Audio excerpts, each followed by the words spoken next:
Hi guys, I'm James McIntosh and welcome back to the podcast. Today we've got a really cool episode lined up. It's probably one of the most inspiring football stories I've heard. He moved from Argentina to England. At one point he was told he wasn't good enough, yet he went on to go and do some incredible things with his career. We'll talk about a lot of it in this episode, as today I'm joined with the legend himself, Sergio Torres. Sergio, it's a pleasure to have you on, mate. Just from that intro, I mean, looking forward to the next hour ahead. Hi, James. Thank you for your words. And yeah, hopefully people won't get bored about my story and will be a little bit inspired. Well, I think you can say that again, Sergio. Like I said, for anyone who doesn't know Sergio, it's probably one of the coolest careers. I know I have to say that to try and advertise the podcast, but genuinely, this is going to be an epic story. So let's start it off with Sergio, with the start of your career. You grew up in Argentina and living in England. I think when you say the word Argentina, you just associate football straight away. You've had legends of the game, Maradona, Messi. So growing up in Argentina, I suppose it's sort of ingrained in a young age to love football. Yeah, it's exactly like this, James. My dad was he wasn't very good, but he was a big football fan, and he installed it on me. I was playing football since I remember 2, 3 years old in my house with him, breaking absolutely everything, making my mom going crazy. And then even playing with my sister a lot. She's a little bit older than me, but yeah, when I was 6 years old, my dad took me to a football club, and then yeah, you in Argentina from 6 to 8, you play like a futsal, 5v5 indoors. So I absolutely fall in love with the game there.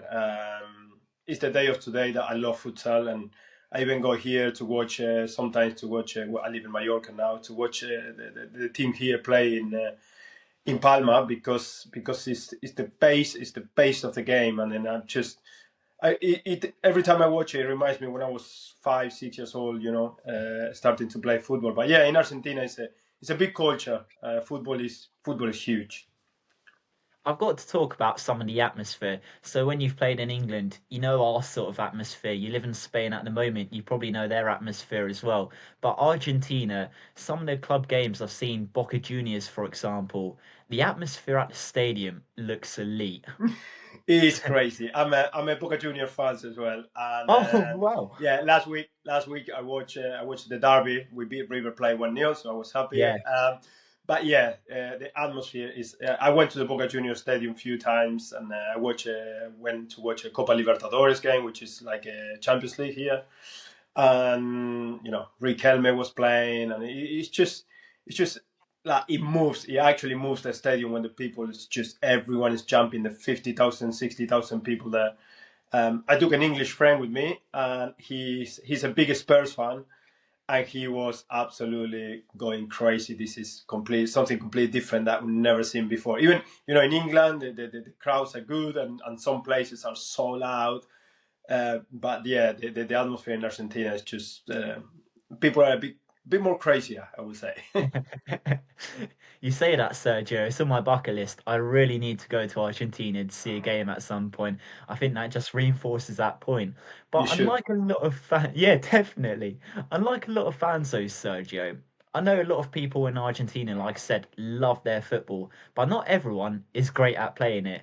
You, on the other hand, you clearly had talent from an early age, and I'm pretty sure you actually had trials at Boca Juniors as well. Yeah. When I was young, I had tried with three professional football clubs when I was 16, 17, and 18. But yeah, it's so hard to make it. I'm not from Buenos Aires. I'm from 5 hours away from Buenos Aires, a city called Mar del Plata. All the main clubs are in Buenos Aires. But we Mm. had a team as well, which was playing at the time in the third division, I think, in Argentinian football in my city. But yeah, I went on trial when I'm 17, 18, and it's just 2 weeks. But it's a lot of players coming from the whole Argentina there, and every day was coming new players, and it's so difficult to make an impact unless you're someone like so special that they will say, Mm. well, it's better than what we have at the moment. because they in Argentina they put you in digs, like there's rooms in the stadiums where you stay and they have to pay for it. So they prefer a player who is from Buenos Aires living with his parents, who is the same than someone who is coming from far away that they have to spend money on it, you know. So it's really hard for the people from outside to make it. And in Argentina, if you are 19, 20 years old, and if you didn't make it, like basically it's really, really difficult. Like, I mean, I think less than 1% chances that you can make it. So that's why I decided, well, at the time, you know, I would love to play in my country, but I think I would have to stay working with my dad in the brick factory otherwise. So I just left when I was 22. So you mentioned about how it is such a big risk, and like you were saying there, how it's all in the same proximity. If you live outside of it, especially with you being 5 hours away, it's never going to be easy. Even if you're looking at abroad, which you would later go on to do, we'll speak about that in a minute. It's still a very tough decision. Did you ever consider perhaps just having football as a hobby and working with your dad in the brick factory? Um, you know, I when I finished secondary school, I was working with my dad as well. He wanted me to be an accountant to help him with the because he was doing all the numbers from the factory, and you know he didn't have many studies, so he wanted me to help him. And I said, Dad, I'm not very good at math. I said I can try, but you know I love football, and then if not, my other thing will be to be a PE teacher. You know that I love sport. Mm, So, but to make him happy, I tried to go to uni. Like you know, you need to do some test, and in this test to go to university, like basically it wasn't it wasn't good enough. So, so yeah, it was. You know, I carry on playing football, like no professional, just amateur, and working with my dad in the brick factory, and I started to be a PE teacher. So I was doing a bit of everything, but I don't know. I had a feeling that you know my career wasn't finished. It wasn't finished just playing in Argentina in the fourth division, and then I wanted to give it one more go. I done the you know in Argentina it's a lot of us who coming from Italian and Spanish. You know, my grandmother yeah. was Italian, so it took me 2 years. We done the Italian passport, so I got Italian passport. So my thinking was, if I go to Europe, you know, I can try as well. If it's Spain, Italy, or England, so I started playing. I started making a video of myself like playing, and then an agent just said, you know, I got a few contacts in Spain, in England, Italy. If you want, I can send you a video. And I was like, yeah, please. And that's how basically 3 weeks later I got a call from England. I was 22, and then that's when I said to my dad, right, I've stopped working the brick factory. I already saved this money for the plane, so yeah, I'm going. And then my dad was like really, really pushing me, but my mom was more like, you know, a bit not that happy with me. But you know, she knew my dream was to play football, and it's difficult because if we think that this was 2003, like Yeah. I didn't have a mobile phone. I didn't have nothing. They didn't know where I was coming. You know, it was. Now I'm a dad, and then of course, you know, if my daughter tell me that, I was like, no, no way, you going. You know, the other side of the 15,000 kilometers from home, and without talking English because I didn't speak English. So it was Wow. a big risk that my dad understood more than my mom. But yeah, it paid off well after. Well, you say that. I think most people in this country are scared, honestly, to move away just a few miles away for university, let alone move country at such a young age. I mean, I'm 18 myself. I could not imagine doing that. So you make the move anyway to England, but you mentioned as well how your agent took care of you. And when you did move over to England, I'm pretty sure you shared a house with your agent as well. Could you just uh, describe that connection with your agent? Yeah, well, my agent in Argentina, he knew an Argentinian agent in London, which he knew another Cameroonian agent. So this Cameroonian agent, Ah, he was the one who got me a trial at Brighton, who sent the video to Brighton, and Mark McGee was the manager. He watched the video and he liked it, and then he invited me to come on trial for a week. So that first night, I always tell the story. Like I came from in the plane, I didn't speak nothing, and it was someone hanging, Torres, my surname, and then it was this Cameroonian agent, which his name was Roland, and then he said basically we're going, and the Argentinian agent was there as well. So we went to the house, which was in. I thought I was coming to London, in Argentina, London. I remember like Big Ben, and it looks Yeah. beautiful, but it was more like a South London, Ah. near a place called Norbury. I don't know if you know. Yeah, It's yeah, I near, do. Yeah. yeah, it's near Croydon that way. And then it was quite late, and then he was living with um, few family members in his house. So it was 5 people living in a 3-bedroom house.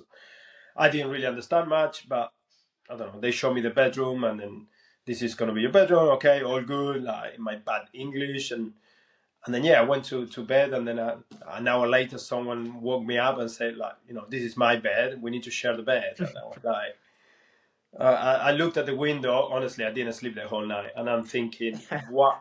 It was November as well. It was about this Well, time, cold, freezing, really dark, and I'm like, what am I doing here? I was fine in Argentina, my family, friends, I had everything. I had everything. I had everything yeah, in Argentina to carry on with my life. Like I had a good life. So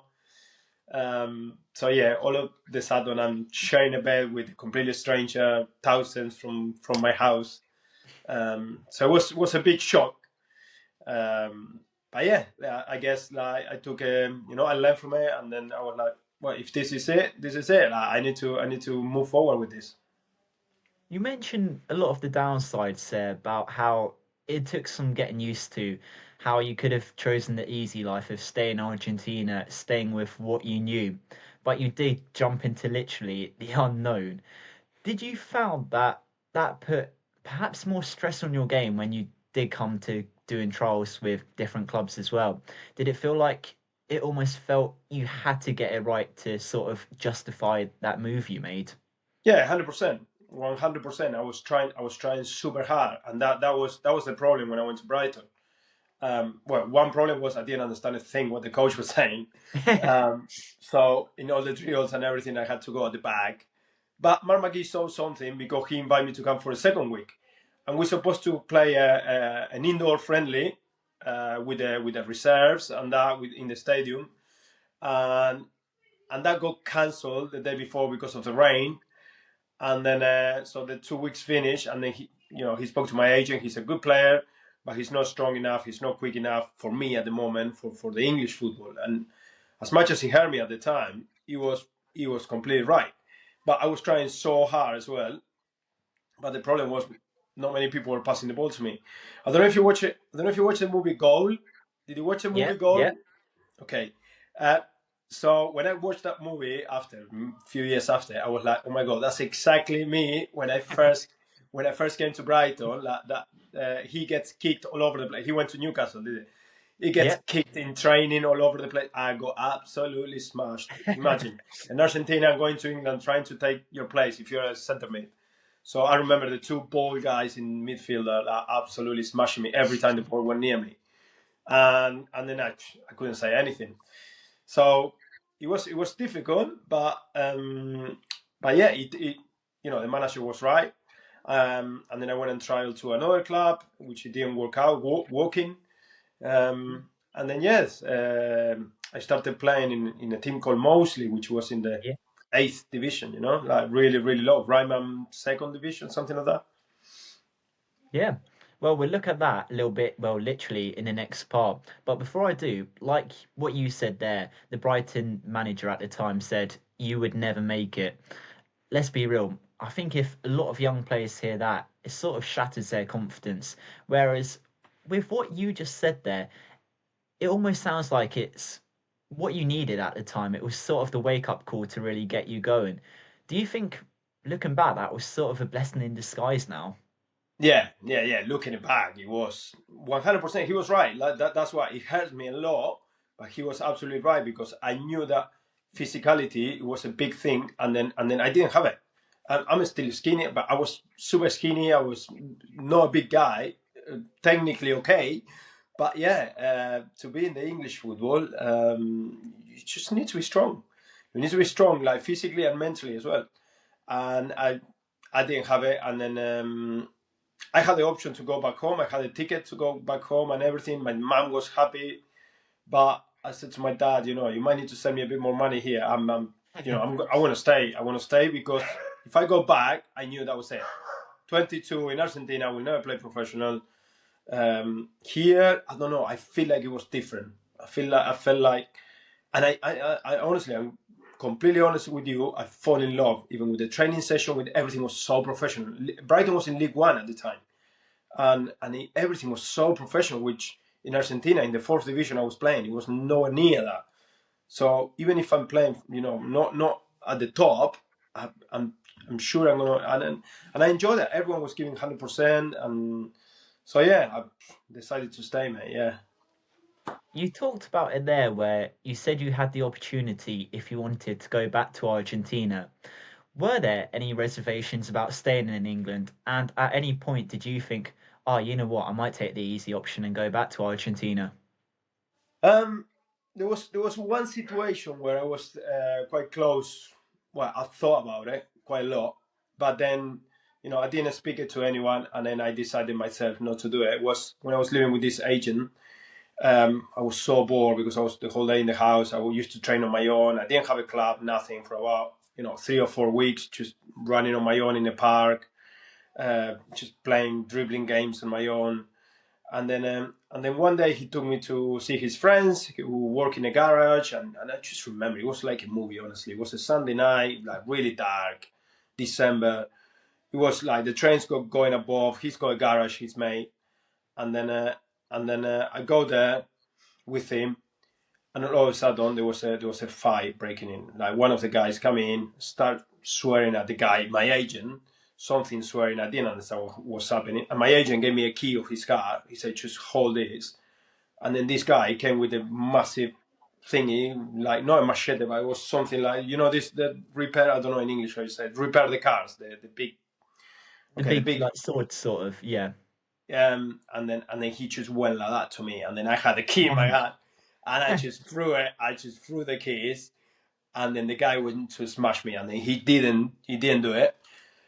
He was a huge guy, and then honestly, about 5 minutes later, they went outside. They started arguing, and then the guy took me to the house, back to the house, and I was like, what just happened? And he's like, I don't know what was the situation. I still don't understand until today.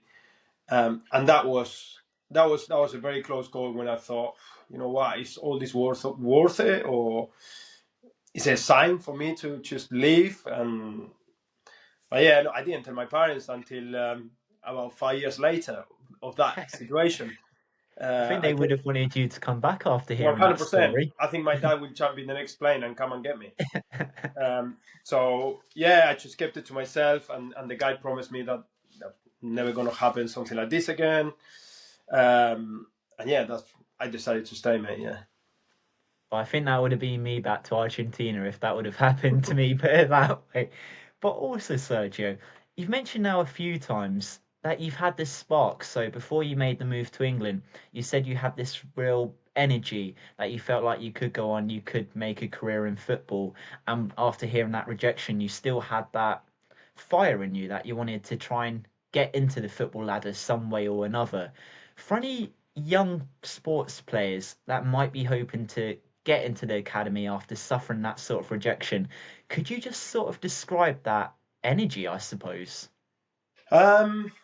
You know what? I think it's personal, and then it's how much love you go for the game and how much you're willing to give in situations where things are going against you. Um, I always say, and I speak to many kids now. I'm coaching kids at the moment as well, and then everyone, the dream is to be a professional footballer. And then I was like, it's a great dream to have, but you have to be mentally prepared because it's going to be setbacks. There is no way, or there is very, very minimal percentage that you're going to make it all smoothly because there is challenge in the way. And yeah, I think that energy that I had on me, and that belief that yeah, in Argentina I got rejected in 3 clubs. Here I got rejected in my first 2 clubs I went, but then I believe it that I don't know. I believe that I had something, and then my passion for the game, that I wanted to do that from, I wanted to be professional. I wanted to go and train, wake up, go and train, and just leave from football and play games. And that feeling of playing a match, a competitive match, is just, well, I'm missing it a lot. Even I'm 44 now. Um, uh, so yeah, it's just, for young kids, I always say that be prepared. Not everything's going to go smoothly, and just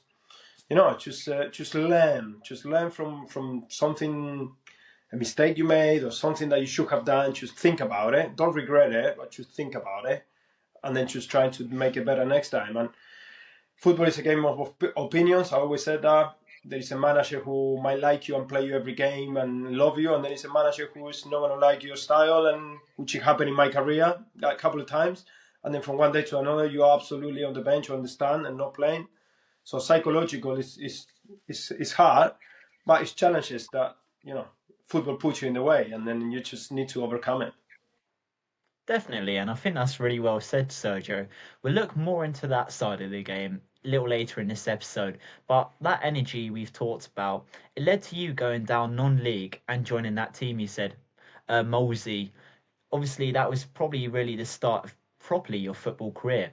But what was it that made you decide going down the non-league route as opposed to going for a more professional route? As obviously non-league is a huge thing today, and I think a lot of the audience will know about it now.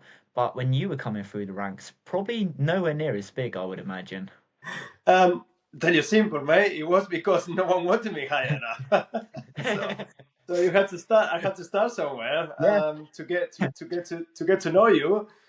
So I tried in the third division. I tried in the fifth division. It didn't work, so I had to go down to find my level.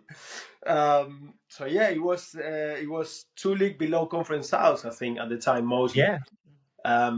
Luckily, it was me, and well, it wasn't at this time. I fell off with the Cameroonian agent. We fell off over some situation. So I met with another Argentinian guy who was there on trial. He used to play with me in Argentina. It was funny enough. It was crazy, Christian. So we were together, and then I started working with his agent Jorge, which is at the day of today still one of my best friends.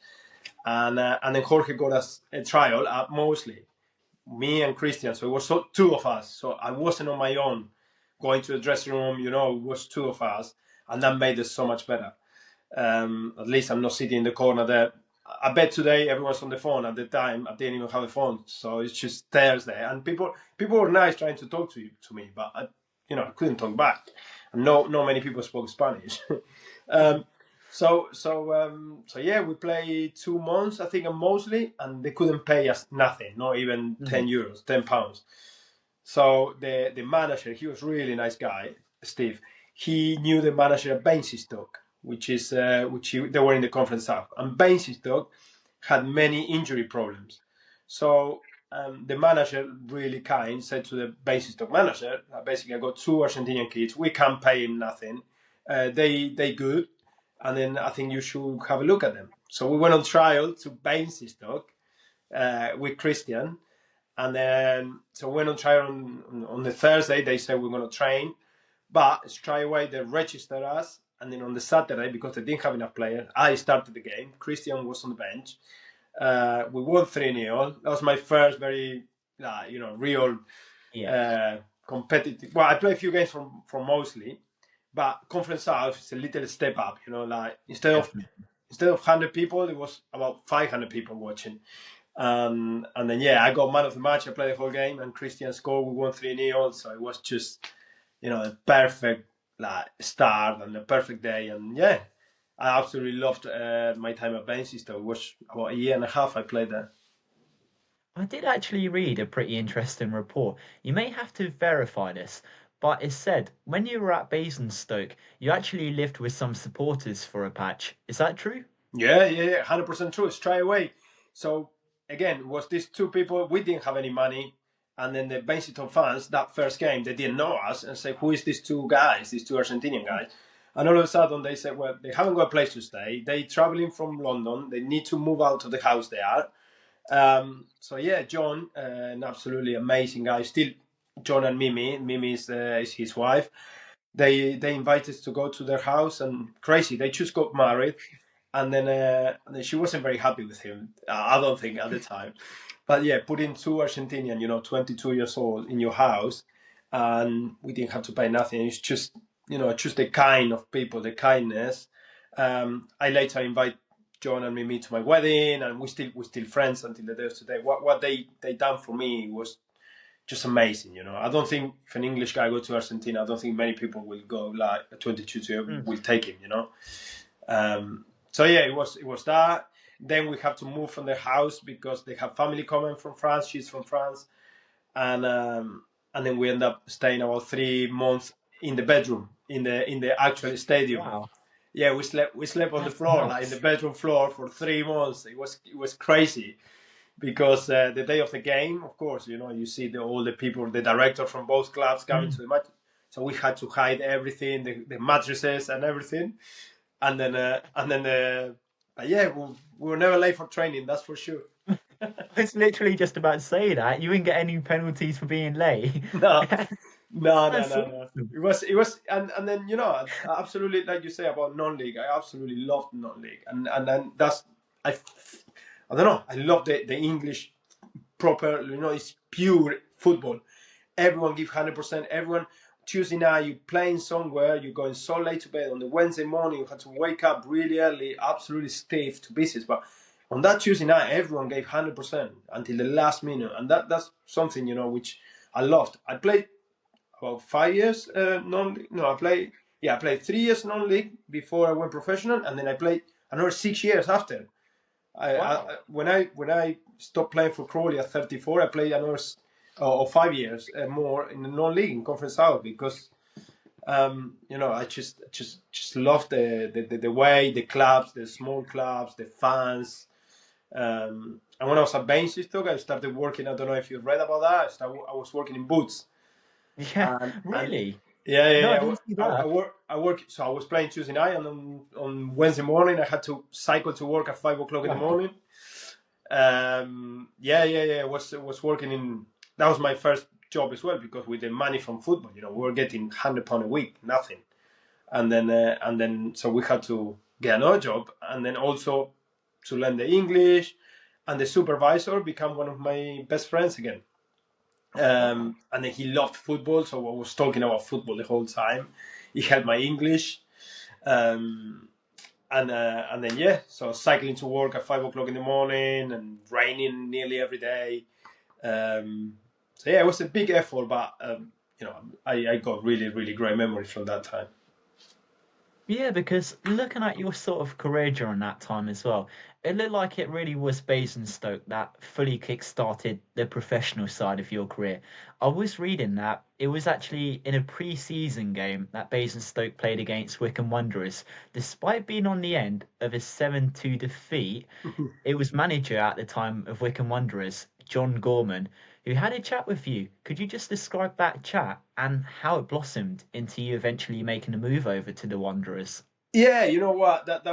It was a big opportunity for me playing against Wycombe. I remember seeing the players with the badge, football league, and the name in the back. The name in the back was something which I don't know. It was something that I wanted to have that. I wanted to Mm. have that since the first day I see players wearing the name on the back. And then when you play Conference South, I don't know now, but at the time you didn't have your name. No, no, you And then don't. I remember seeing all the names. Well, Rob Lee, absolute legend of the English. He played that game. Yeah. Newcastle legend and played for England. And of course, John Gorman was the assistant manager of Glenn Hoddle in 1998 in the World Cup. And I was actually there watching the game, watching Argentina against England. And then, yeah, that inspires me. That game, even though we lost 7-2, my job was to be closer to Rob Lee and try not to make him play and that. And then actually, it was actually Rob Lee who said to John Gorman as well after the game, say, have a look at that guy, Wow. because yeah, John already. I think they were looking at me before the year before. I'm not sure. Mm. Um, and then John spoke to Rob, and Rob said, "Yeah, I really like him." Blah blah. And then John Gorman spoke to my. He didn't speak to me directly. He spoke to the manager. So the next day, my manager called me and said, I said, Wickham liked you, and then they would like to have you on trial. So I was like, of course, over the moon, but this was in July, so the season is about to start, and then I was working in Boots as well, so I couldn't travel commute. It's an hour and a half, so I had to go and speak to my supervisor. He allowed me to go three times a week to miss work and then go to the trial at Wickham, train. So I was training at Wickham 3 times a week, and then it came to the end of August. I was started the season. I was playing for Basingstoke, and then it was no one was saying nothing, and I was getting frustrated. But then a few days before the window closed, John called me and told me that they're gonna give me a contract. So yeah, that was best day of my life, like just signing that first, even if the money wasn't great, but I was definitely not for the money for me. I wasn't doing it for the money. I wanted to be a professional. So yeah, I was 24. Was it almost a relief when you signed that professional contract as well? Almost like a tick that you had made it. Yeah, 100%. It was like, I don't know, I started thinking about all these previous 2 years, what I went through, especially when I first came, the first few months that were really difficult. Mm. And then, of course, leaving my family and my friends in Argentina. That was the hardest bit, but everything was just, having that call to my mom and dad that day, telling them that I finally Yeah. made it. It was really emotional, and then, well, I ended up having 10 years professional after, which I absolutely loved every minute of it. Yeah, you would go on to have a thriving career after.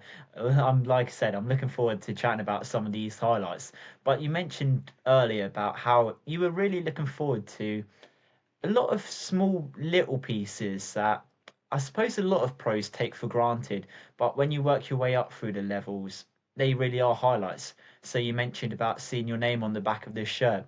I've got to hear that I'm pretty sure you made your debut against Cheltenham in August 2005.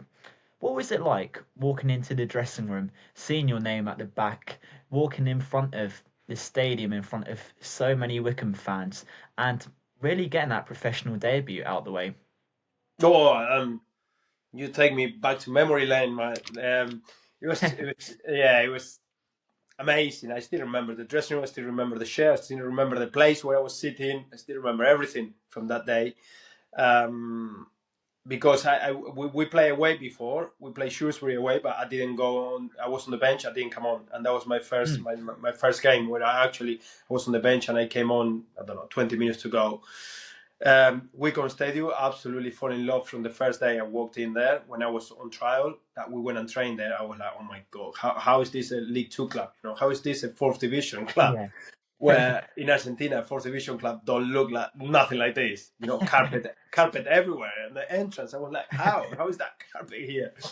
And then John Gorman was the nicest manager I had. He was like a dad to all of us, and the team.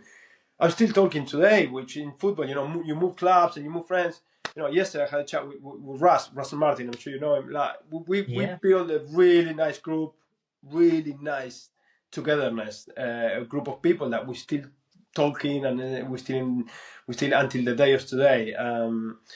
So yeah, it was really special that first day, and when I came on, it's just I don't know. I nearly scored my first touch as well, which would have been even unbelievable. Unreal that would have I been. don't score many goals. I'm sure. I don't know if you see my stats.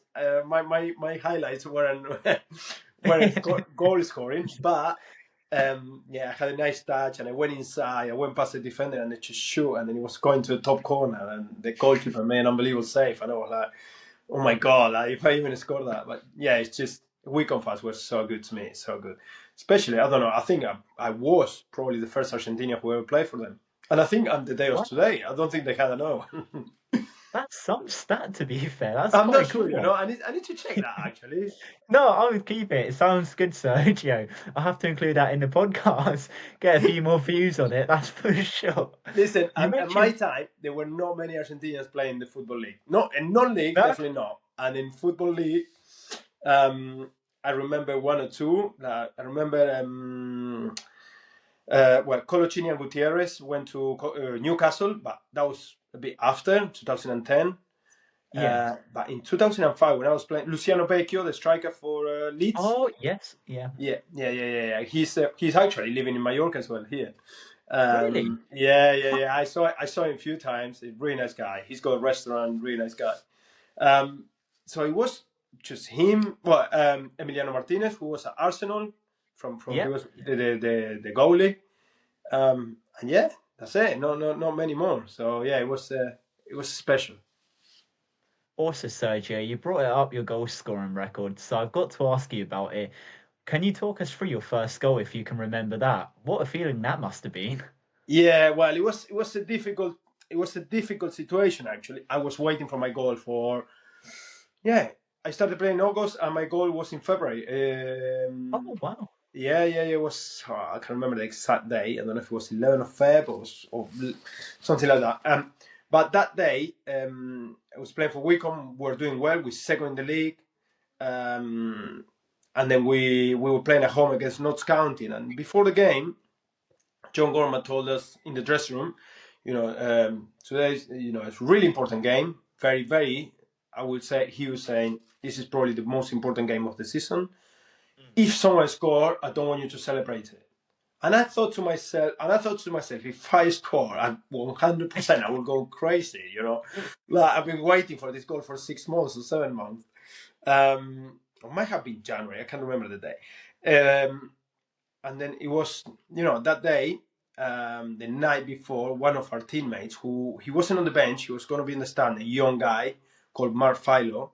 He had a car accident, and he passed away. He died. We didn't know the players of the accident. We didn't know. We were asking, like, where's Mark? Like, it's not here at the game, and few of the players were really close to him, and then the only one who knew was the manager. So John Gorman was the only one. He didn't want to cancel the game. His parents didn't want to cancel the game. He say, like, you can. So after the game, when the game finished, I scored. We won 2-0. I did celebrate, and then we won 2-0. And the emotion for me, I didn't know about all this, of course, Yeah. but it was amazing for me to finally get my first goal. And then after we went in a cuddle, all the whole team on the pitch, and John Gorman told us the news, and then we all in tears. And then I was like, I was so worried about scoring a goal, and then so life is a lot more to that, and then just you put into perspective like a 19-year-old, like one of our closest friends. Yeah. So that was a big blow to all of us, and then we end up. Then John Gorman's wife passed away as well, and then it was the season we were nearly top of the league. We finished, I think, fifth or sixth. We were in the playoff and we lost in the playoff. We didn't get promoted, but we had an amazing team. So going back to the talk, it's like football will give you setbacks, and that was a huge blow. I don't want to think what the Liverpool players are feeling about Yeah. losing their friend like this year as well, and it's just then you realize that football is not everything when stuff like that happen. But the one we have a real passion for the game. You just want to play the game, and then trying to do the best that you can. Yeah, definitely. And you mentioned Liverpool there as quite a famous example. Do you think sometimes as well, I know it can be quite hard to see transparency in football. So at the moment, Liverpool, they have had a bit of a fall off compared to last season. And I think sometimes fans do forget about what has gone on over the summer. Do you think sometimes fans need to sort of be more, I, I don't know, probably more understanding sometimes of the situations? Um, fans. You got different type of fans. You got the fans who are loyal and then they don't care as long as you put the effort, and then you got fans who, if you're not winning, you're not good enough. But football is a game where not always the best team wins. But for me, I like the type of fans who see effort, and then you see the effort, you see the trying, but yeah, you don't see the psychological. Mm. And football is so much. I believe it's so much in your head as well. It's really, really difficult when things are going against you to trying to be positive, to trying to stay and When you make mistakes and when stuff like this happen, it happened to us a week on that year, and the fans were really good. They understood because we didn't even. Well, John stepped down, the manager, and took a break, and then we had the assistant manager taking over. It was just, but yeah, it's one of those things that you think life carry on, but in your head it's not that simple. It's not that simple, and that's why you need to see help, and then you need to see people who are professionals in that area that can help you with emotions. Definitely. And you mentioned setbacks there and how it's not just emotional ones that can really have an impact on your mental health. Physical ones can also lead to a damage on your mental health. I've got here a stat. I think it was in February 2006. You suffered an injury, and at the time, it was believed you would only be out for 2 weeks. But this injury, I'm pretty sure it left you out of the squad for the remainder of the season. I'm not sure if that's correct or not. But if that was the case, how big of a blow was that, not just on your physical health, but also your mental health at the time as well? Yeah, yeah, yeah. Injuries is the worst thing it can happen to a footballer or any sports people, I would say. It's just so difficult, especially when it's not an injury that it's a broken leg or it's something that you're going to be out for a while. But when it's something which I can't remember the exact day. I think it was a bit more forward, the injury you mentioned, because I did injure my ankles. I wasn't ready for the pace of the game. Like when I was playing non-league, it was just training twice a week, and then all of a sudden training every day, and the physicality of the game was a lot higher, and the demanding of the game was a lot higher. So my body was not ready. Um, but then yeah, I had an injury where I had a piece of tendon came out of my bone, but we didn't really do like scanning at the time, like MRI scan, where today you can see everything.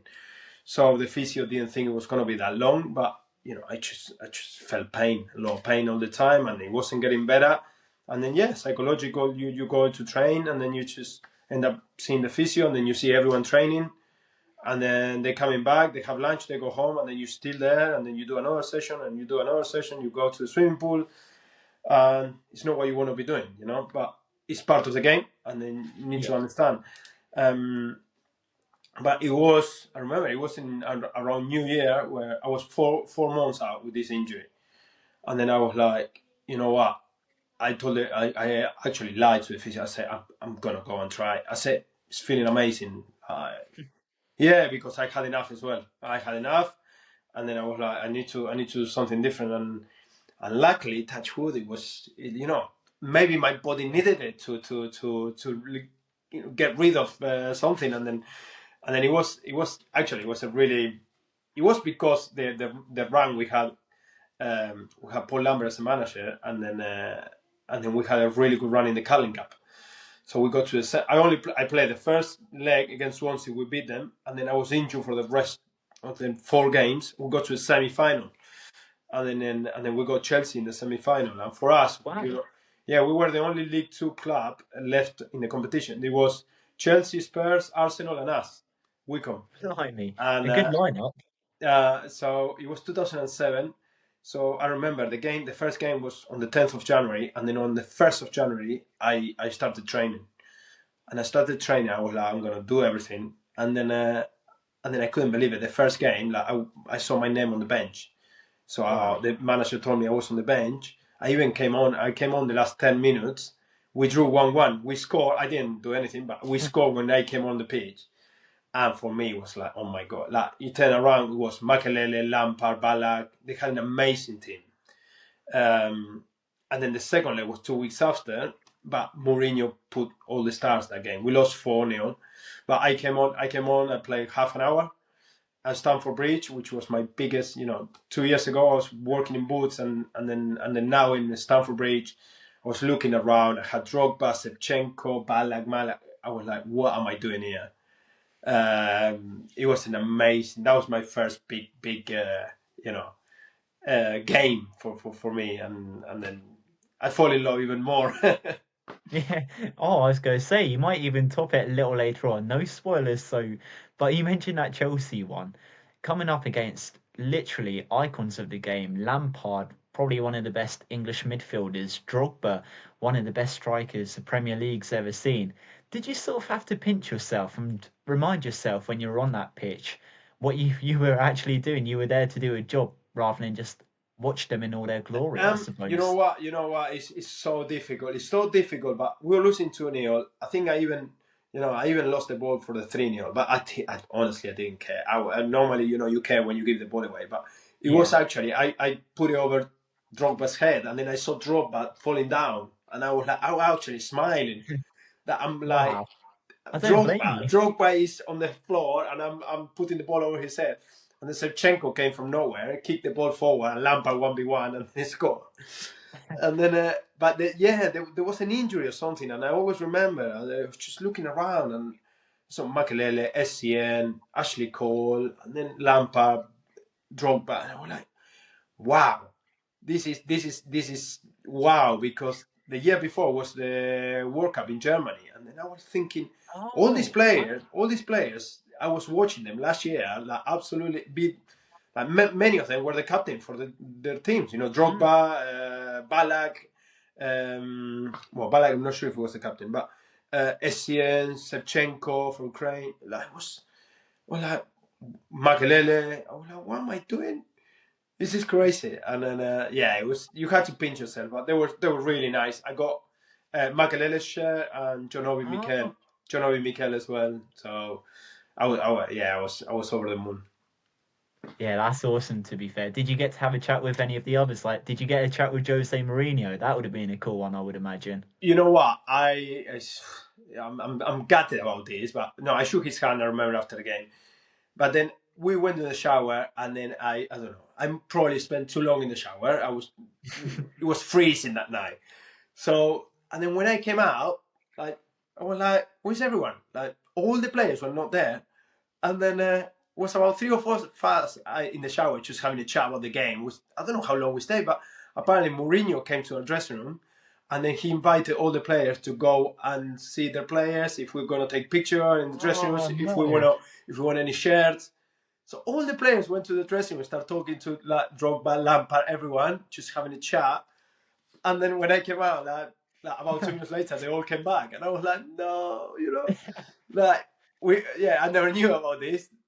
I bet you've always been reluctant ever since to have long showers. I know, mate. I know. I was like, next time, just in and out. Oh, definitely. Sounds like pretty much a great time you had at Wycombe Wanderers. And then up next, you joined Peterborough and you joined with fellow teammate who you've already mentioned in this podcast, Russell Martin.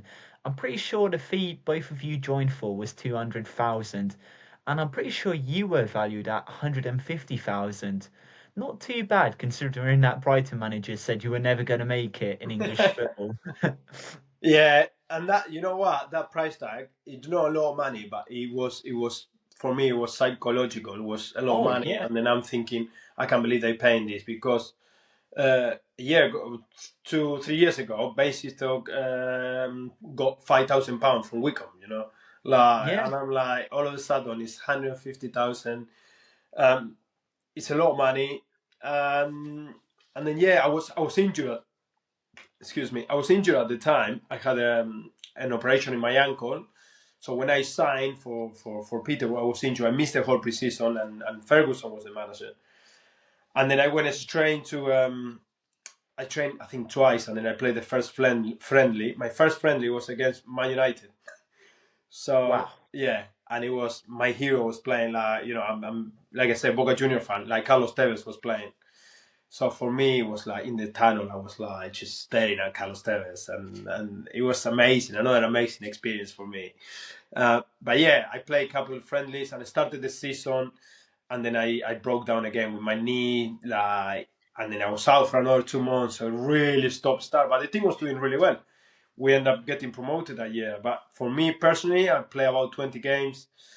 At one point, the manager didn't even take me to the games, and I don't know. I felt really difficult time, like really difficult in my head, because I was coming back from a place where everyone loved me to where I went here as a big signing, and then I end up not playing a lot.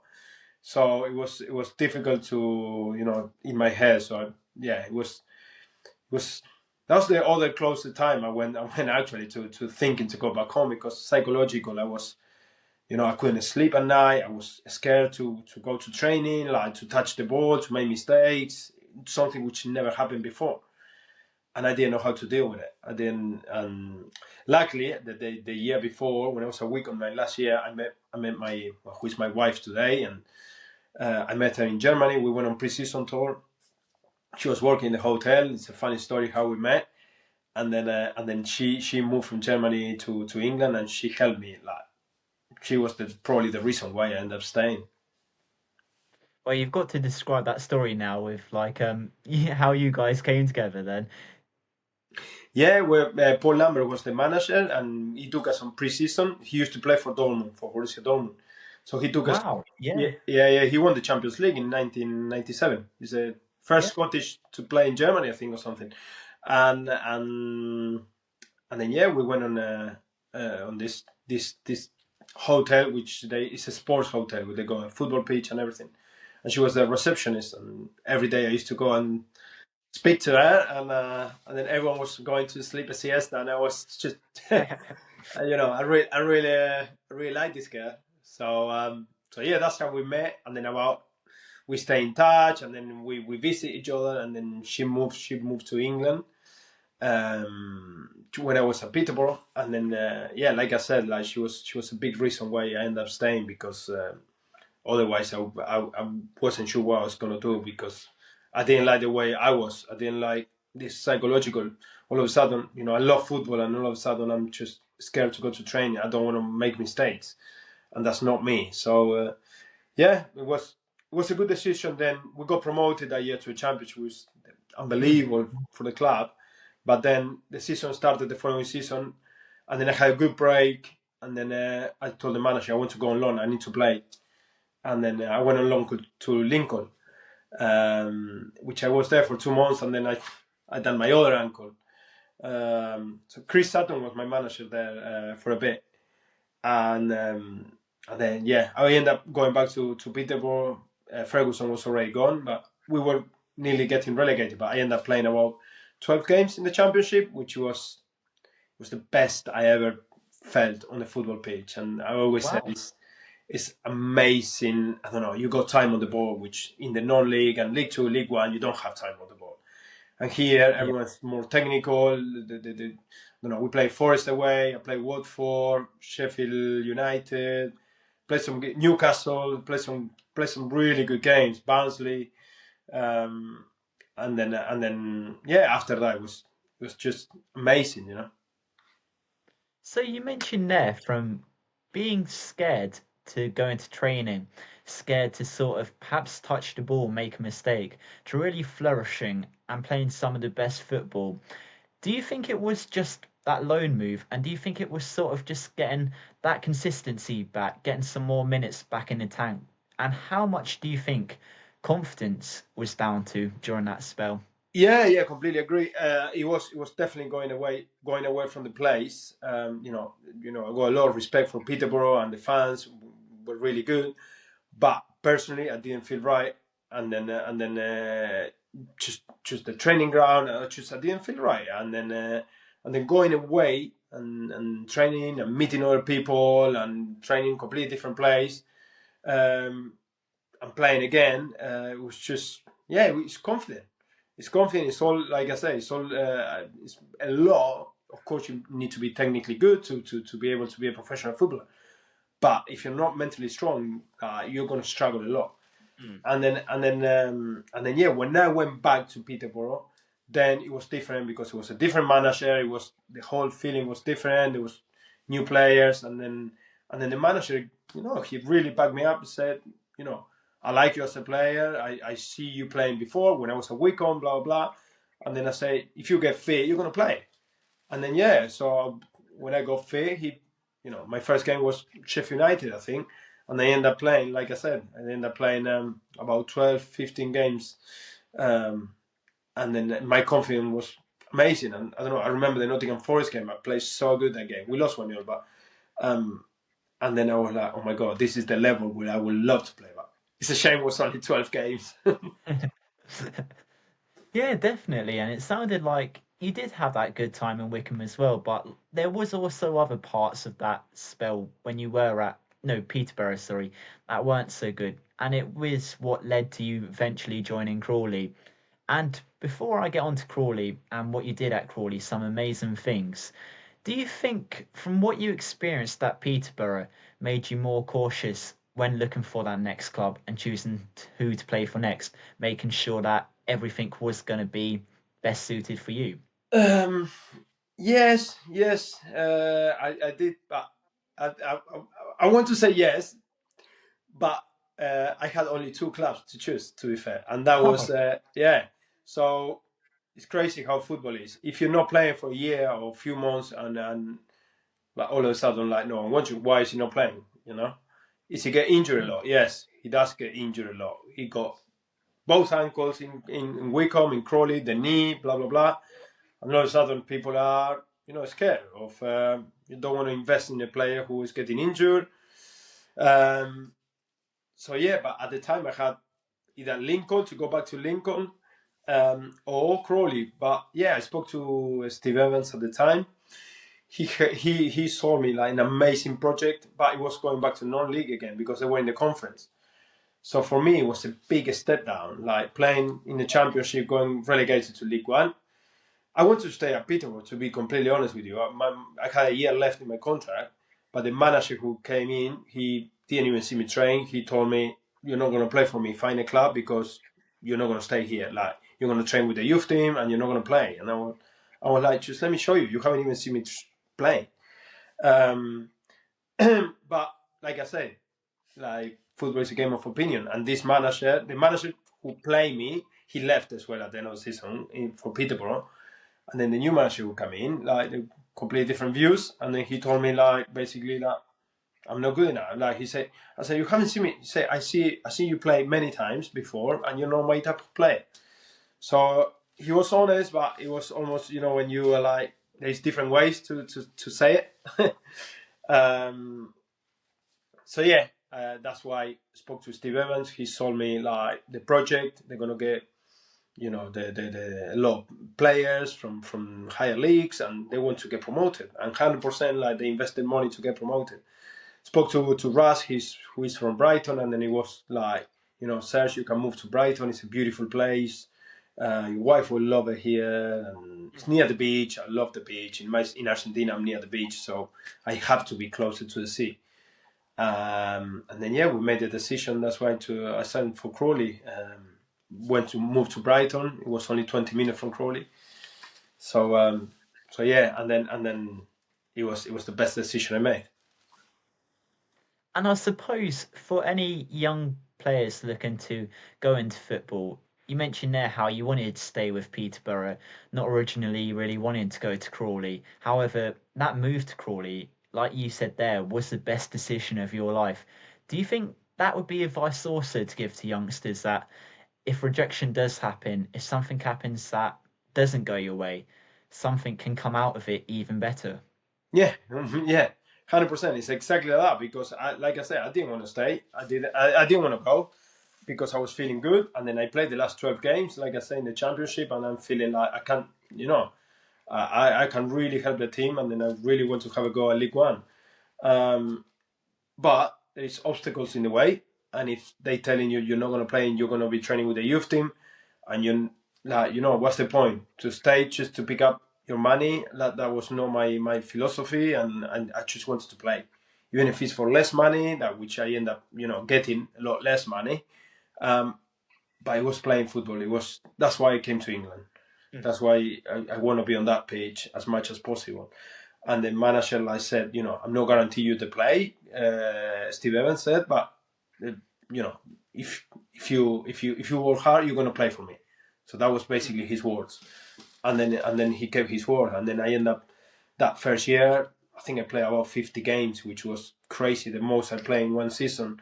But yeah, it's like we were saying at the beginning. You get obstacles in the way, and then it's sometimes yeah, you want to do this, but sometimes you need to take a different route to get to that place after again. Yeah. Yeah, definitely. And so making that move to Crawley, you've already alluded to how Evans, sorry, he sort of had this vision of perhaps really making this superstar team. And on paper, it really did look like that. So you had yourself, Matt Tubbs, who looked, by the way, he was That's scoring for fun. I unbelievable. mean, It was it just looked unbelievable. like a powerhouse team. Yeah, it was amazing. Kyle McFadden, who ended up playing 100 games in the league, football league after. Topsy was amazing. We had so many bully in the middle who played for Crawley for Mm. years. Yeah, John Simpson, who was at Peterborough as well. Josh Simpson. So yeah, we had an amazing team, and then I don't know if we're still holding it today, but it was until a few years ago. We had record of points, but I think I don't know. Someone beat that. It might be Wrexham a few years ago Oh, Wrexham, because yeah. we had 105 points. I think Wrexham got 107 or something. And but we had the fewest loss, which was three in the whole 46 game. Wow. We lost three times, and the first game of the season we lost. It was against That's Grimsby. nuts. Yeah, we lost Wow. against Grimsby, and then we went in an amazing run, and we lost only three games, and we won the conference, which is not an easy league to win. It Mm. was tough, very tough, but yeah, and the FA Cup run, which was just mental. Yeah, because it wasn't just the one promotion either. I'm pretty sure it was the first time in the club's history that they had achieved consecutive promotions. Just talk us through that. It must have been great on the pitch, but the celebrations when you got both those promotions must have been insane. Yeah, it was insane. It was insane. Like I said, like the dressing room there, it was unbelievable. That we were all like one big family, and then you might hear like Steve was absolutely crazy. You see from the sideline, he just shouts the whole game. Yeah. But he I don't know, he kept us together, and he got the best out of us. Some games we weren't the best team, but we just fought, like we were fighting for every single ball, and not just one. It was the whole team actually. It was the whole team. We finished the game with all in pieces because we gave everything, and that worked. That worked, and then got promoted to League Two for the first time in the club history, and then the year after we finished third and we got promoted to League One, which again, for these 2 years I played nearly every game. But that's what I was saying about being the game of opinion. Then we got to League One. Steve left to go to Rotherham, and then we had a new manager, Richie Barker. He came in pre-season in League One again, and put me on the bench, and I was on the bench pretty much the whole season. And the 2 years before, I played nearly 100 games, nearly every game. Yeah. So, like I said, football is a game of opinion, and then would have been easy for me to just go down again. But I was fighting for the place because I fall in love with Crawley, and then I wanted to play. But it's difficult once the manager is not backing you up, and it's so again, psychological is another fight. But yeah, I ended up staying 2 more years, and then until I finished when I was 33 or 34, that I finished playing professional, went semi-pro. But that first year, going back to the first year before the promotion, like we got to the fifth round of the FA Cup, which was the third round of the FA Cup was the first time in the club history we made to the third round, and then I don't know if you want to talk about the goal against Derby, which Oh, I definitely want to speak about that. Just talk us through that game and that goal to do it in injury time. yeah, which Derby was in the championship, and Robbie Savage was a big figure there at the time. They had a striker who played Chris Commons, I think his name was. Yeah. Went to Celtic after, um, and then we are in the conference, of course. And then it was on ESPN. It was raining, windy. It was crazy the weather, and it was like a Monday night, I think. And then I was playing so bad. I was shocking that game. Like nothing was coming off. And the game was 1-1. And then I remember seeing about 15 minutes to go, my number 8. And I was like, I can't believe Steve took that long to take me off. I would have to take me off at half time. Um, and then and then one of my teammates, Scotty Nilsson, he went down with cramp. And he said, I can't run anymore. So Steve just Wow. quickly changed the number. They changed the number, so he went out. I ended up staying on the pitch, and then it was like, destiny. The last, Literally changed the course of history. That. yeah, 91st minute. Yeah, 91st minute. Like this corner who Dean Howard absolutely shanked the ball and came to the edge of the box, and I'm like, oh my god, the ball is coming to me here. What should I do?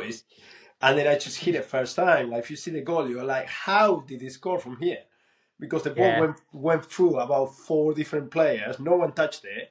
The goalie didn't even move, and then he went. But I had that feeling that game, which I never had before, never had after in my career, that I was going to really. score. Yeah, That's nuts. that was mental. That is mental. Yeah, I I had. bet what.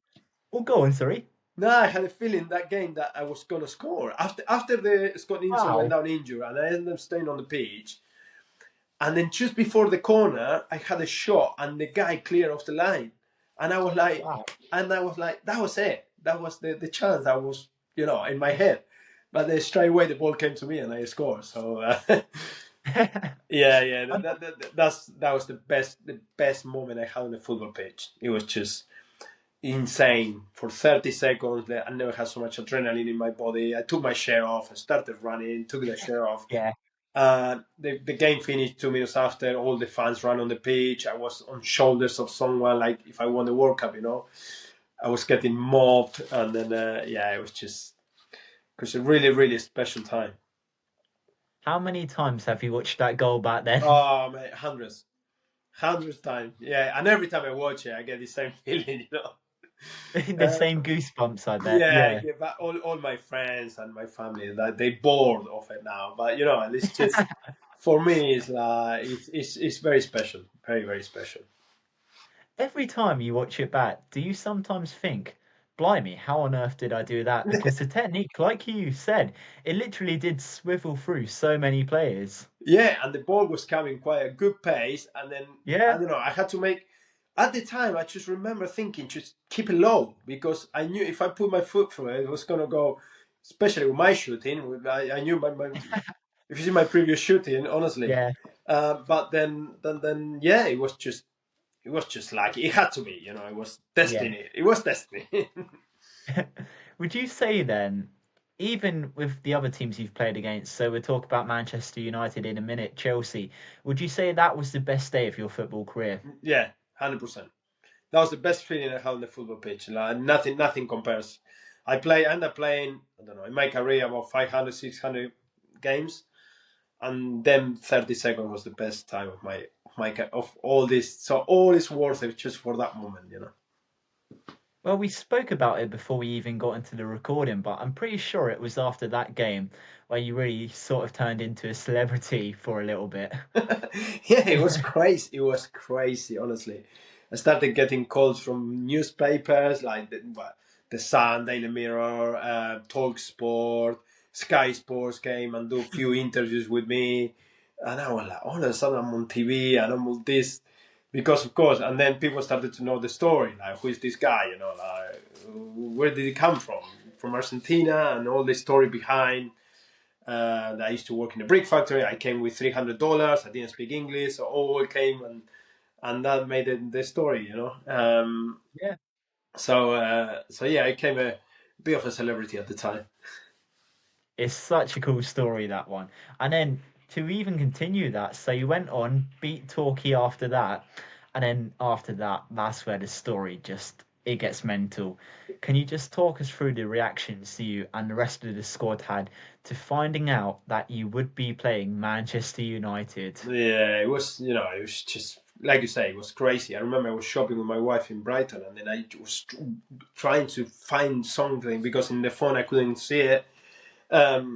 It's not like the phones of today that you can see everything. Like I Yeah, was like, so I said to my wife, just I'm gonna try. I saw a TV shop across the street. I said I'm gonna go there and watch the draw, and and then I went there, and then I told the guy, I said, "Can you please put the BBC?" And he was like, "Why?" I said, "Well, it's the draw, FA Cup draw." I said, "I play for Crawley, blah blah blah," and they were like, "Oh yeah, amazing." All of a sudden, there's 6 people there. Everyone's watching the draw, and I was like, "Oh my god, no way!" Like all the balls are coming out, and then there was four yeah, balls left, honestly. And I was like, "It's gonna be Man United."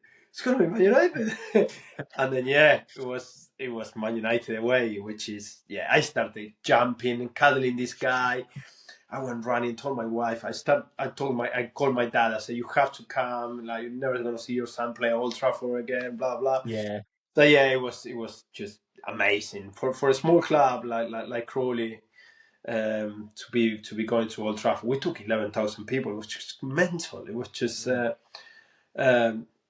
was second best day of my career. I think like just walking out in that tunnel, so many legends of the game, and then it was just a great day. How do you even prepare for a game of that magnitude? Because you have to remember, you were there to do a job as well to try and get somehow to the next round. What was weird was like we were believing that we're gonna beat them Yeah, because we had such a belief in the camp that we beating everyone. We beating Derby, we beating Turkey, which was in League Two at the time. We top of the league in the conference, like smashing teams. And then the mood was so high, and I was like, we're gonna have chances here because, like I said, Matt Taps, for example, like, and he nearly scored an overhead kick that game, like right at the end. Somehow the defender just flicked it off his head. I think it was West Brown who scored the goal. Um, and then and then and then in the last minute we hit the crossbar to get a draw.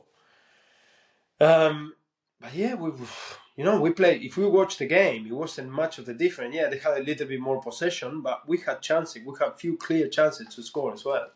yeah. And we only lost 1-0, so it was difficult to because of the emotions. We went the day before. We spent about an hour at Old Trafford looking at everything.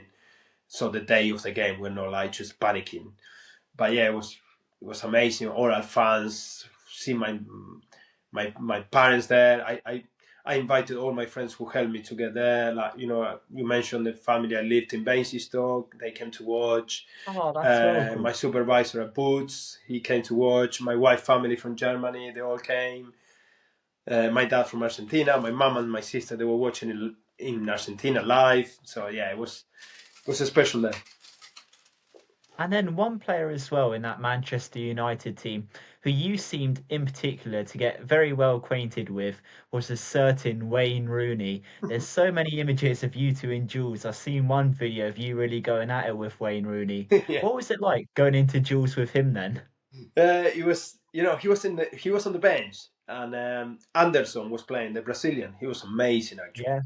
Yeah. We couldn't get anywhere near him. He played in the middle. I remember trying to get him. He was so strong. And then Anderson got injured because we kicked him too much. And then Rooney came on at half time, and then we were like, yes, because who wants to play? You want to play against the best.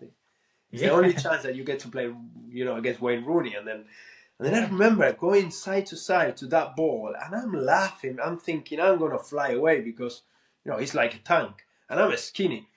And then I just went side to side, and I actually moved him, and I got the ball, and I'm like, what? I, I actually got a smile on my face. I tried to take someone on, and I lost the ball after. But I was like, I just got the ball of Wayne Rooney. And then I want to find the video of the game. I haven't got the video of that game, I want to find the video of this. I only got a picture to prove it. Oh, it sounds awesome. Like I said, even from those pictures though, you can really see it. You can see in the facial expressions of Rooney, he seems a bit, oh, I can't believe I've just lost possession to Sergio Torres. Something to say. It's Yeah, yeah. awesome though. Probably, mate, probably. But you mentioned the other games you've played against the big teams, your Chelsea's, Manchester United with that friendly.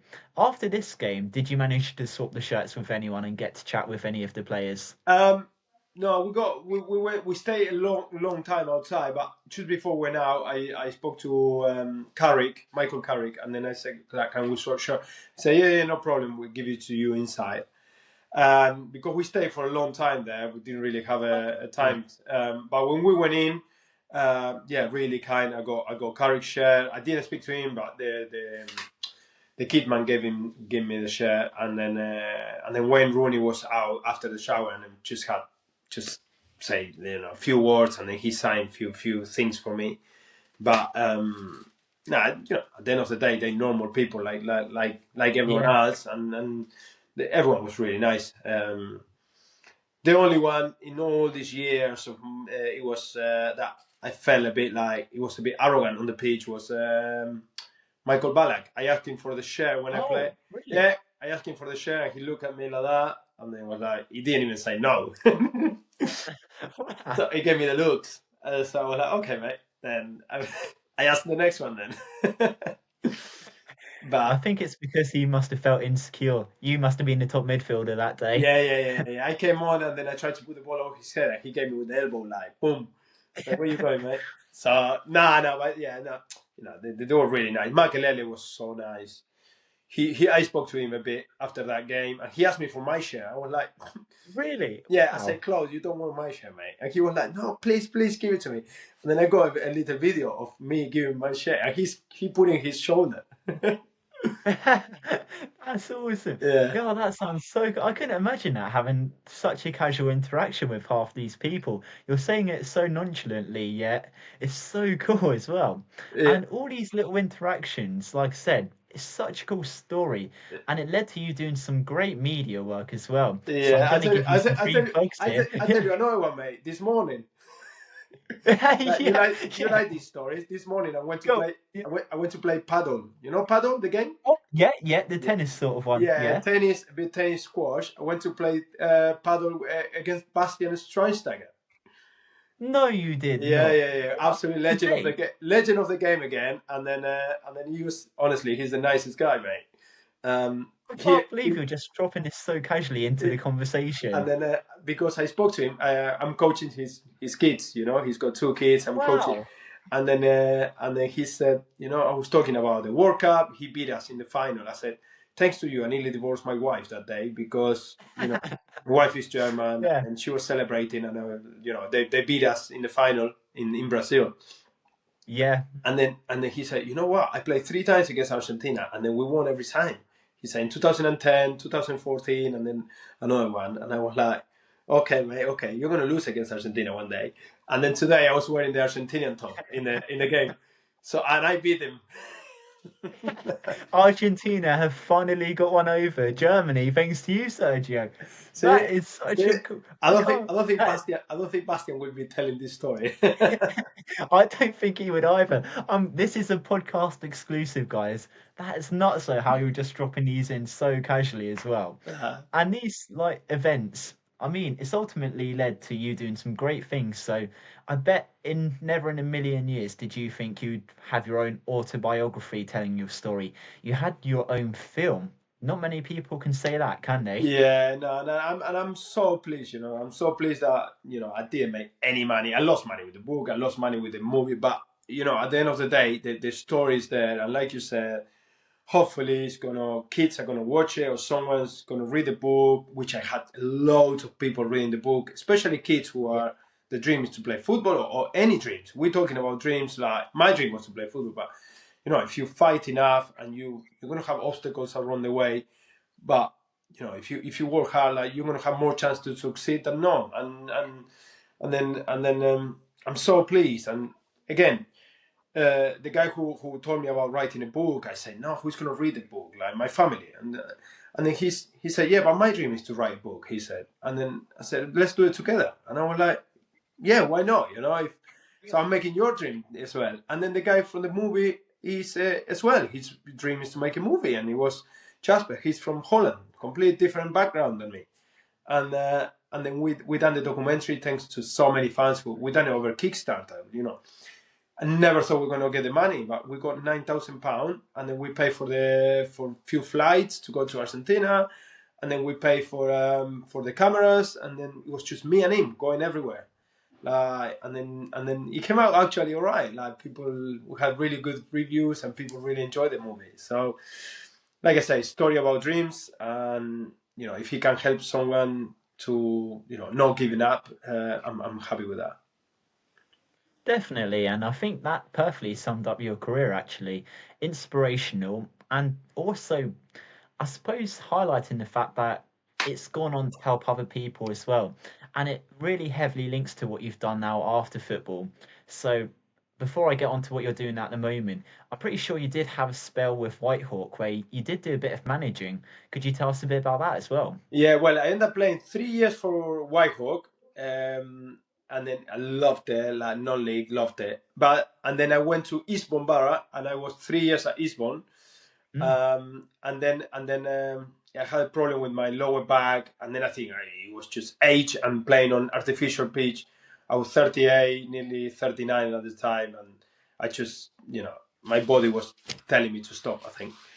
And that's when I went, I done my UEFA A, I got my A license. And then, I was assistant manager for 2 years, and absolutely loved it.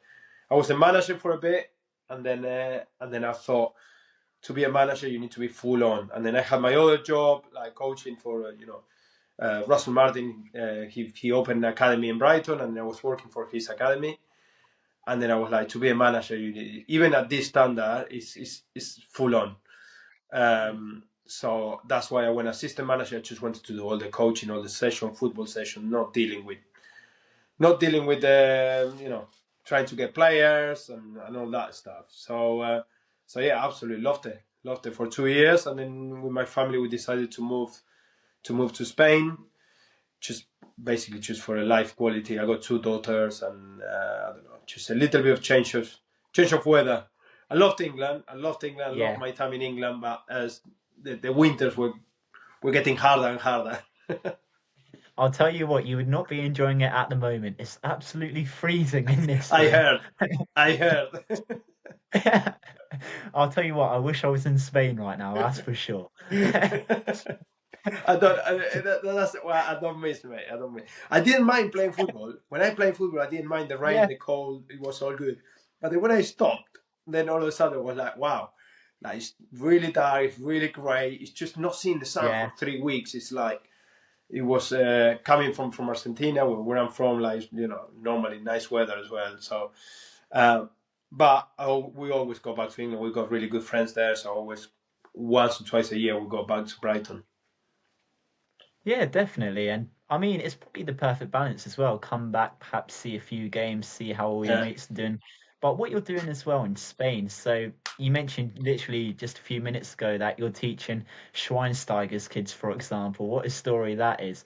And you've also done a few camps like training pros, doing a lot of training sessions over there. Do you feel like everything you've learned across your career has ultimately allowed you to becoming a really good coach into training them, not just physically, how to be technically good on the ball, but also mentally as well, and what they need to do in order to go on and succeed. Yeah, I'm hoping, I'm hoping I can transfer some of my experience to the kids I'm coaching. Like I said, like Monday, Wednesday, and Saturdays, I'm coaching 4 years old, from 4 to 6. Then I coach the team I got is like 10 and 11 years old, and then some days I coach the 15 and 16s. Because now the club I was working here, we just got together, we joined with Borussia Dortmund. So it's a Borussia Dortmund International Academy, which is crazy how the Wow. life now. I went a few weeks ago. I went back to Dortmund to get to learn about the whole philosophy about the club, and then my wife is from Dortmund. What are the chances, Yeah. and then so yeah, it's just crazy that I get to experience all this as well, from the top coaches from Germany. But yeah, I'm trying to transfer all this to the kids. Like you mentioned, like training the pros in the summer. That's probably my best time here. I absolutely loved it. In June is when people are coming on holidays, and then they just want to train. And then I don't know. I train few players. Not want to drop names, but it's just James Madison was here, and then Wow. just passing the ball with James Madison. This was 2 years ago. Even if it was for an hour and a half, it was just amazing. And for me, it's the best time. Like last year, we had about 50 pros in between from Germany, from quite a few players from Sheffield Wednesday, from the second division, the Championship in England. Um, a few German players. We got David Raum, who is in the national team. Yeah. Um, so yeah, no, it's beautiful. And I'm also working as a PE teacher as well, part time in an international school. So yeah, it's all good. It's all good. It's all to do with sport. So it's nothing to do with numbers, like I said to my dad. Kept it to the football. I love that. And Sergio, you might have to do me a favor. A few of these stars, just suggest a podcast. Maybe get a few of them on this podcast. Say, yeah, I know a good podcast presenter. How would you feel about coming on? Yeah. Would be Okay, mate. no, I will try. no, I will try my joke. best. No, genuinely joking, mate. But if you could get Bastian, why not get him on the podcast as I well? know, mate. I know. I know. He's yeah. I don't even have his number yet, but I know. Yo, but genuinely, I've loved this episode, mate. I think genuinely it's going to inspire loads of people who might not have known your story already to kick on. Perhaps even if you're a little bit older, 23, 24, haven't made it yet, you can still go on to do great things. And I love that's what you've been suggesting this whole episode. And it's clear that you've stuck to your word as well. And I think that's something people lack in this modern day. They lack that inspiration, and you can provide that. And just to really end this episode, Sergio, do you have any final words to the audience who might be watching this thinking, oh, I would love to emulate a similar career to you? Thanks, James. I appreciate your words, mate, and I appreciate your time as well to giving this a go and tell my story as well. No, it's basically what we spoke. It's just that you're gonna get difficulties along the way. It's just how you overcome them, and then trying to see stuff with a positive mind. Believe in yourself. That's a big one. I know it's easy to say it. It's Mm. not easy when people are telling you that you're not good enough, but inside yourself, if you don't believe in yourself, who's gonna do it? Yeah, And then that is, especially football, that there is many opinions. Trying to block the outside noise, that's a big one as well, which I didn't at the time. That's what affected me a lot when I was at Peterborough. I used to read the paper all the time. I used to listen to talk rubbish about me, and then that affected me a lot.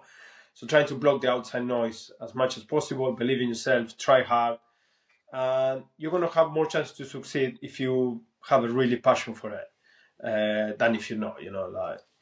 So yeah, it's been a really pleasure, James, and yeah, let me know if you're ever in Mallorca, and then we go for a little drink. 100%, mate. We've already got it lined up. If you're ever back in England, we get a drink lined up in the pub. If I'm in Spain, I'll do the same. Shoot over a message. Where are you based? Where Speak, are you based in England? actually fairly near Basingstoke. Do you know Portsmouth? Yeah, yeah, of course I know Portsmouth. Yeah, I play there. Yeah. Yeah, really. I bet, to be fair, when you were at Basingstoke quickly, I bet you played against one of the teams I work with at the moment. Haven't. Have you ever played against Gosport Borough? Yeah, Gosport. Yeah, of course I Wow. play there. I work for them. Yeah. Oh, really? Yeah, that's the team I work for. So I'm the media manager and do a bit of commentary for them as Oh, well. oh, nice. No, I played Gosport. Yeah, I played Gosport when I was at Benito and when I was at Whitehawk as well. Wow, Yeah, wow. yeah, yeah. Happy memories of playing against Gosport? Sorry? Happy memories of playing against them? I remember they have a really nice pitch. Is it still grass or is it artificial now? No, no, 4G now, literally Uh, installed over the summer. Not for you. I remember it used to be really nice because Havan is closer from there as well, isn't it? Yeah, Yeah. Haven's really close. And they That's haven't literally changed 10 haven't changed minutes as away. well. They used to have a Yeah, lovely they've pitch, gone they to changed as 4G. well. But Yeah. Gosport, yeah. I didn't know you were there. Yeah, no, I play a few games there. I think I won. I think we won. Oh no, that is not what I like to hear. Well, I'll tell you what, Sergio, if you're ever down in Gosport, you know what? Come down to the Gosport Basingstoke Yeah. game. Get you free tickets and I'll get you a seat in the press box. How Okay, about mate. that? We Okay, can do a okay. bit of Give me commentary. give me some Um, fish and chips as well. oh, no, we do even better. We do great pies at Gosport, so I'll treat you to a Gosport pie. How about that, mate? That sounds If great, that's not James. an incentive, I don't know what is. That sounds great, James. Right, it's been literally great having you on, mate. Thanks for watching, guys, and we will see you in the next episode. Thanks, Bye, mate. guys. Bye.